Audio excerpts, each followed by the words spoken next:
সবুজ পাহাড়, নীল আকাশ আর পানির উপর ভাসতে থাকা অসংখ্য লাল শাপলা। স্বাগত আপনাদের সিলেটের জৈন্তাপুর উপজেলার প্রাকৃতিক সৌন্দর্যের এক অপূর্ব স্থান ডিবির হাওরে। ডিবির হাওর বা শাপলা বিল জৈন্তাপুর উপজেলায় অবস্থিত একটি হাওর। এটি লাল শাপলার বিল নামেও পরিচিত। এখানে রয়েছে ডিবি বিল, ইয়াম বিল, হরফকাট বিল ও কেন্দ্রী বিল। এই চারটি বিলকে একত্রে লাল শাপলার বিল বলা হয়, যার আয়তন প্রায় 900 একর। এই বিলে আগে কোনো ধরনের শাপলা ছিল না। 30 বছর আগে সীমান্তের ওপারে খাসিয়া সম্প্রদায় লাল শাপলা দিয়ে পূজা অর্চনা করত। মূলত খাসিয়া পরিবার ডিবি বিলে লাল শাপলা চারা রোপণ করে।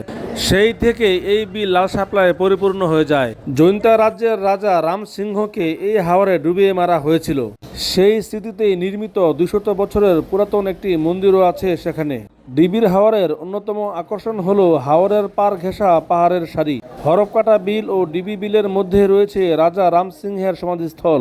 দূর পাহাড়ে দেখা মিলবে খাসিয়াদের পান সুপারির বাগান। প্রকৃতির বুকে শিল্পের তুলিতে আঁকা এজন্য এক নকশি কাঁথা। ডিবির হাওরে ঘুরতে আসার সবচেয়ে ভালো সময় বর্ষা ও শীতকাল। তবে মনে রাখতে হবে, এটি এখনো পুরোপুরি পর্যটন কেন্দ্র হিসেবে গড়ে ওঠেনি। তাই এখানকার পরিবেশ সুন্দর রাখার দায়িত্ব আপনার, আমার এবং আমাদের সবার।